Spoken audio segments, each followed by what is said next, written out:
Hi there, my name is Andrea, and this is High Literature, a program where I introduce books and stories and comics and art to you, the viewer. Today is Ray Bradbury's 103rd birthday. She's so cute. I got a new kitten and she's so cute. I found her, gosh, has it been a month? It can have been a month. It's been a few weeks for sure. And she's just adorable. I love her. And she's playing right now. Oh, and now Cleo wants to come hang out. Yes, today is Ray Bradbury's 103rd birthday. And I found out today that he and Ray Harryhausen were best friends. I just think that's so cool. They were born a few weeks apart, so basically the same age. They met when they were 18 and were just best friends throughout their entire lives. And apparently they made a pact with each other to grow old, but to never grow up. And I thought that was really neat. And it's been a while since I've done a reading, so I thought I would read a Bradbury short story. My introduction to Bradbury was actually through a movie, Something Wicked This Way Comes. It's a great movie, and I could go on and on and on about it, so I won't. But that was my introduction to Ray Bradbury, was actually through a film. I did read Fahrenheit 451. Hello. Gosh, I think I was in junior high. It's been a long time, and it was a fine story that I think a lot of people probably can relate to today. But we're not going to talk about that because this is a relaxing. Are you having fun? She's having so much fun. I love cats. So, I cannot remember where I got this book. I want to say I got it when I worked at the Savannah College Art and Design's textbook and art supply store. I worked in the textbook department, and I think this was a book that students had to get for one of the English classes. It's 75 short masterpieces, and it's a lot of fun. Stories from the world's literature. Let's see, it says Dostoevsky to Dorothy Parker, Thomas Hardy to Shirley Jackson, Sholem Aleichem, I think I said that right, to James T. Farrell. Few anthologies can claim as glittering an array of writers as appear in 75 short masterpieces.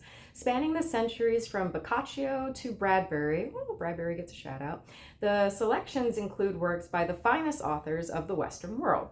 The best English versions have been used for stories originally written in foreign languages. In many cases, new, brilliant translations have been made especially for this anthology.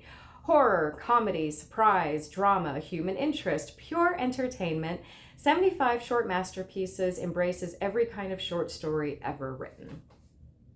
Aw, put my little thing in there. That was something I did a lot. I would go to the title page and I would write my name, copy of, making it officially mine. The things you do when you're young. And then on the back here it says, the 75 short masterpieces of fiction in this volume represent the finest accomplishments in a difficult and special art form.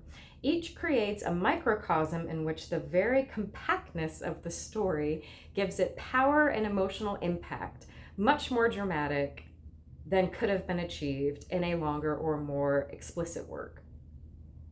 Proof Positive by Graham Greene is spine-chilling. Leo Tolstoy's The Three Hermits has a beauty which is moving and spiritual. John Collier's The Chaser is shocking and hilarious. Selected from the literature of the world and including writers from Boccaccio through Sylvia Townsend Warner, this volume is a classic anthology of great stories. This is copyrighted 1961, and it smells like it. And the short story, golly, it's been a while since I've messed with this, and they sure do have a lot going on in here. But the short story we're going to read is a Ray Bradbury short story in honor of his 103rd birthday. It is not your typical Bradbury short story, as you're about to find out. It's called I See You Never.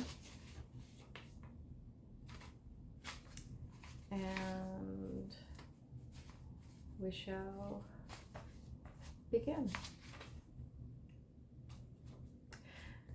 The soft knock came at the kitchen door, and when Mrs. O'Brien opened it, there on the back porch were her best tenant, Mr. Ramirez, and two police officers, one on each side of him. Mr. Ramirez just stood there, walled in and small. "Why, Mr. Ramirez," said Mrs. O'Brien. Mr. Ramirez was overcome. He did not seem to have words to explain. He had arrived at Mrs. O'Brien's rooming house more than 2 years earlier and had lived there ever since. He had come by bus from Mexico City to San Diego and had then gone up to Los Angeles. There he had found the clean little room, the glossy blue linoleum, and pictures and calendars on the flowered walls, and Mrs. O'Brien as the strict but kindly landlady. During the war, he had worked at the airplane factory and made parts for the planes that flew off somewhere, and even now, after the war, he still held his job. From the first, he had made big money. He saved some of it, and he got drunk only once a week, a privilege that, to Mrs. O'Brien's way of thinking, every good working man deserved, unquestioned and unreprimanded. Inside Mrs. O'Brien's kitchen, pies were baking in the oven. Soon the pies would come out with complexions like Mr. Ramirez, brown and shiny and crisp, with slits in them for the air, almost like the slits of Mr. Ramirez's dark eyes. The kitchen smelled good. The policemen leaned forward, lured by the odor. Mr. Ramirez gazed at his feet, as if they had carried him into all this trouble. "What happened, Mr. Ramirez?" asked Mrs. O'Brien. Behind Mrs. O'Brien, as he lifted his eyes, Mr. Ramirez saw the long table laid with clean white linen and set with platter, cool shining glasses, and a water pitcher with ice cubes floating inside it, a cup, a bowl of fresh potato salad, and one of bananas and oranges, cubed and sugared. At this table sat Mrs. O'Brien's children, her 3 grown sons eating and conversing, and her 2 younger daughters who were staring at the policemen as they ate. "I have been here 30 months, said Mr. Ramirez quietly, looking at Mrs. O'Brien's plump hands. "That's 6 months too long," said one policeman. "He only had a temporary visa. We've just got around to looking for him." Soon after Mr. Ramirez had arrived, he brought a radio for his little room. Evenings he turned it up very loud and enjoyed it, and he bought a wristwatch and enjoyed that too. And on many nights he walked silent streets and seen the bright clothes in the windows and bought some of them, and he had seen the jewels and bought some of them for his few lady friends. And he had gone to picture shows 5 nights a week for a while. Then also he had ridden the streetcars, all night some nights, smelling the electricity, his dark eyes moving over the advertisements, feeling the wheels rumble under him, watching the little sleeping houses and big hotels slip by. Besides that, he had gone to large restaurants where he had eaten many course dinners, and to the opera and the theater. And he had bought a car, which later, when he forgot to pay for it, the dealer had driven off angrily from in front of the rooming house. "So here I am," said Mr. Ramirez now. "To tell you, I must give up my room, Mrs. O'Brien. I come to get my luggage and clothes and go with these men." "Back to Mexico?" "Yes, to Lagos. That is a little town north of Mexico City." I'm sorry, Mr. Ramirez. I'm packed, said Mr. Ramirez hoarsely, blinking his dark eyes rapidly and moving his hands helplessly before him. The policemen did not touch him. There was no necessity for that. Here is the key, Mrs. O'Brien, Mr. Ramirez said. I have my bag already. Mrs. O'Brien, for the first time, noticed a suitcase standing behind him on the porch. Mr. Ramirez looked in again at the huge kitchen, at the bright silver cutlery and the young people eating and the shining wax floor. He turned and looked for a long moment at the apartment house next door, rising up 3 stories, high and beautiful. He looked at the balconies and fire escapes and back porch stairs, at the lines of laundry snapping in the wind. You've been a good tenant, said Mrs. O'Brien. Thank you, Mrs. O'Brien, he said softly. He closed his eyes. Mrs. O'Brien stood holding the door half open. One of her sons behind her said that her dinner was getting cold, but she shook her head at him and turned back to Mr. Ramirez. She remembered a visit she had once made to some Mexican border towns. The hot days, the endless crickets leaping and falling, or lying dead and brittle like the small cigars in the shop windows, and the canals taking river water out to the farms, the dirt roads, the scorched scape. She remembered the silent towns, the warm beer, the hot, thick foods each day. She remembered the slow, dragging horses and the parched jackrabbits on the road. She remembered the iron mountains and the dusty valleys and the ocean beaches that spread hundreds of miles with no sound but the waves. No cars, no buildings, nothing. I'm sure sorry, Mr. Ramirez, she said. I don't want to go back, Mrs. O'Brien, he said weakly. I like it here. I want to stay. I've worked. I've got money. I look all right, don't I? And I don't want to go back. I'm sorry, Mr. Ramirez, she said. I wish there was something I could do. Mrs. O'Brien, he cried suddenly, tears rolling out under his eyelids. He reached out his hands and took her hand fervently, shaking it, wringing it, holding to it. Mrs. O'Brien, I see you never. I see you never. The policemen smiled at this, but Mr. Ramirez did not notice it, and they stopped smiling very soon. Goodbye, Mrs. O'Brien. You've been good to me. Oh, goodbye, Mrs. O'Brien. I see you never. The policeman waited for Mr. Ramirez to turn, pick up his suitcase, and walk away. Then they followed him, tipping their hats to Mrs. O'Brien. She watched them go down the porch steps. Then she shut the door quietly and went slowly back to her chair at the table. She pulled the chair and sat down. She picked up the shining knife and fork and started once more upon her steak. Hurry up, Mom, said one of the sons. It'll be cold. Mrs. O'Brien took one bite and chewed on it for a long, slow time. Then she stared at the closed door. She laid down her knife and fork. What's wrong, Ma? Asked her son. I just realized, said Mrs. O'Brien. She put her hand to her face.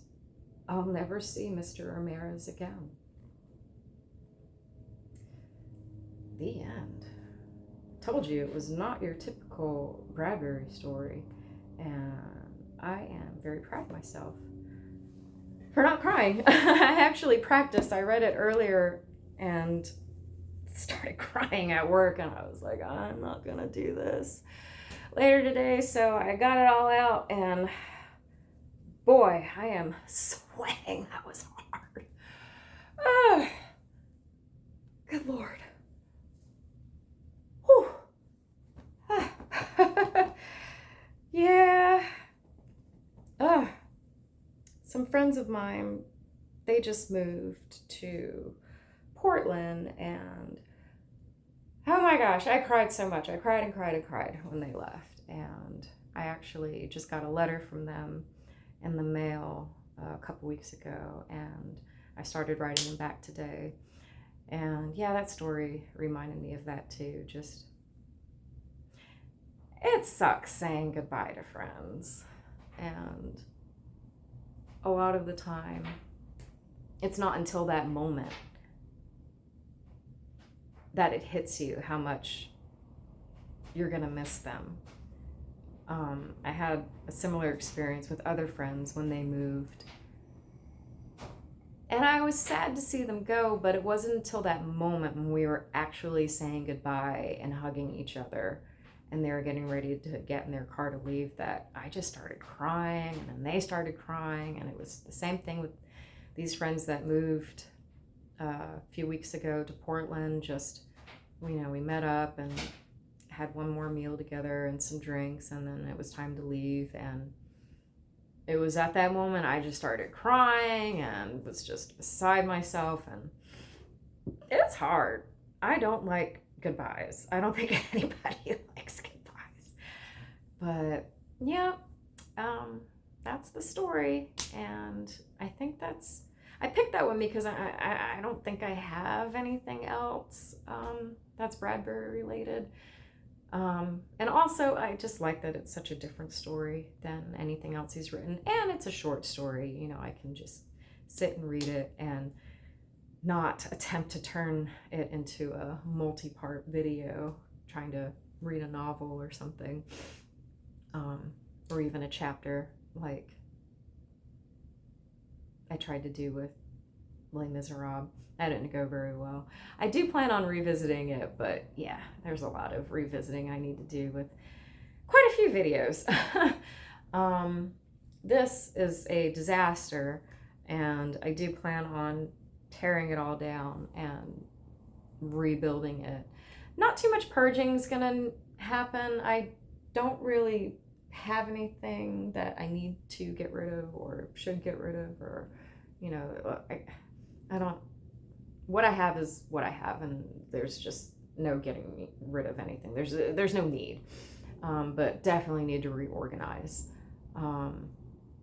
So yeah, that's it. Talk about not liking goodbyes. I hate ending videos. It always feels so awkward and weird. But anyway, thank you for coming and hanging out, and I'll see you again soon. Bye, and happy birthday, Ray Bradbury.